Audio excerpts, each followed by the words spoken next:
Welcome to the Voice of All Things. Today's review is chapter 999. My Other Name is Yamato. That's the title of the chapter. My Other Name is not Yamato, just in case anyone is wondering. As I predicted last week, this week we are starting off with the final cover page of Beige's crew. Unfortunately, we don't get to see where they're going as I hoped, but on the bright side, we'll get to see another cover story soon. If you're curious about what my thoughts are on what the next cover story might be, check out our previous chapter review. But moving on to the real action, we continue with the epic battle right where we left off, which I'm very happy to see. We do get confirmation that it was just Kiku's entire arm that was blown off, not any of her body, thankfully. And we also do get confirmation, not that any of us were worried, that many of the minks are still alive, as Inarashi tells them to get away quickly. Then we get an epic moment from both Kinemon and Kiku, as they cauterize the wound left by her missing arm. So, contrary to many's prediction, Kiku is going to continue in this battle with one arm, which is absolutely amazing. In fact, it's so amazing that even Kaido is impressed. And honestly, that probably got me more excited than anything. There is almost nothing more exciting than when a villain gets really excited by a fight in anything, not just One Piece. So here we get to see he actually transforms back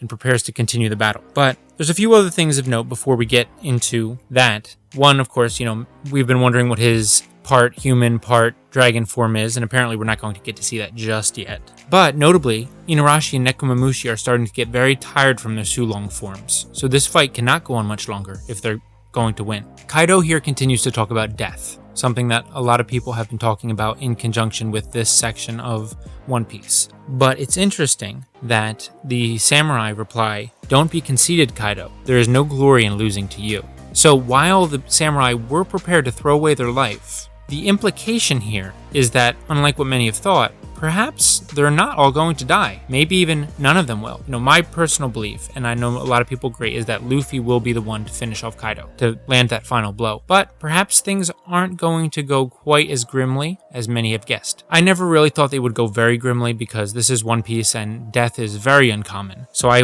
was pretty sure that we're not going to have an entire slew of deaths all in a row. Also, personally, I don't think there's a lot of depth behind what Kaido is saying here. He's just reaffirming the fact that he does long for a glorious death. And in fact, he respects them enough to give them one, which of course they reply to saying that death by his hand is not glorious at all. But I don't think it goes any deeper than that. Continuing on, Luffy is getting higher and higher in the castle. I almost feel like, based on the number of floors that are left, it's chapter 1000 that he's going to appear on the roof. Because he started off in basement 1, now he's on floor 1. So he's going to go through floor 2, 3, 4, and 5 before finally landing on the roof. Likely, chapter 1000. Now, of course, I'm not going to touch on it too much, but it is funny that Sanji's continuing to be upset by the fact that he is not as recognized as Jinbei and Luffy. And then, the moment of glory arrives. Hands down, the best two smile users we've seen so far. Hamlet and Fortrix. Where do I even begin? His face is the butt of a chicken. Please, let us know in the comments which you would prefer. To be the dangling head of a giraffe, or the backside of a chicken. Now, after this, we get a look back at the dance floor, where Queen has unleashed his deadly weapon. We do get confirmation here that it is affecting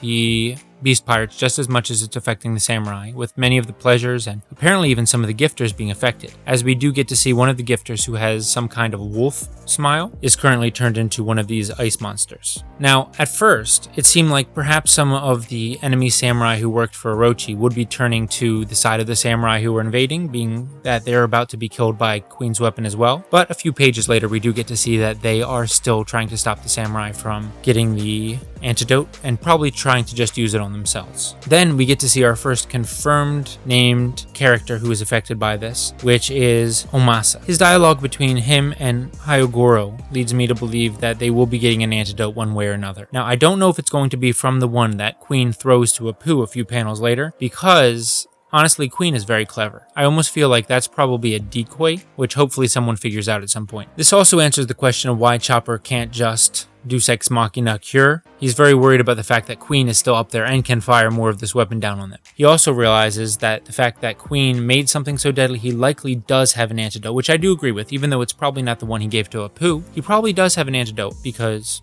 you don't want to get this on you. This also continues with the theory that Zoro might be the one who challenges Queen rather than Sanji, which would be very interesting to see.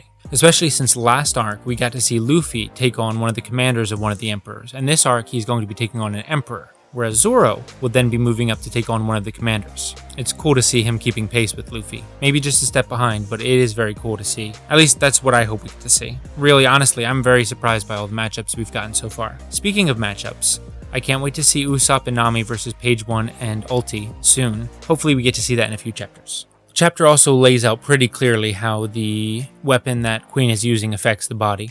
There's not a lot to touch on, it's pretty straightforward. They turn into monsters, try to affect each other, and then their body exhausts itself until they die. It's very cool. I really like the interaction between Apu and Queen, because usually when you have a villain who treats their lackeys like this, the lackeys aren't really someone we care about. They are red shirt lackeys. But this time, Apu is actually a pretty important character who's being treated as the red shirt lackey of Queen, which I really think is a neat twist, and I can't wait to see what sort of interactions come from this. Then, finally, we get a look back at Yamato. I'm actually very excited by Yamato's declaration of her own name, their own name, Yamato's own name, this chapter, because it really shows that maybe Yamato's not as deluded as we may have believed.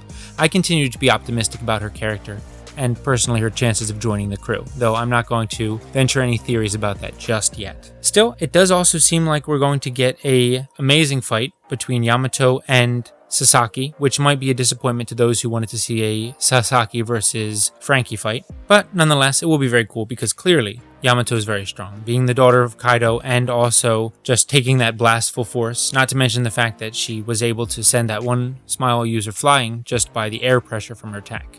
So, the fights continue to be lined up with Luffy charging towards Kaido. This chapter has been very exciting, and the ones leading up to chapter 1000 are no doubt going to continue to impress. Now, tomorrow, we are not going to have our normal video. We're going to have a new special video that we're going to be presenting, so tune in for that. If you guys like it, we're going to make it a permanent feature along with our normal upload and our chapter review. Just let us know in the comments tomorrow if you like what we do, and if you do, we'll have, 3 videos a week for you. Also, for those of you who subscribe to this channel because you saw our talk of the One Piece live action, there has been some more news leaking through the grapevine, so expect a video update on that. I hope you look forward to that, and we will see you soon.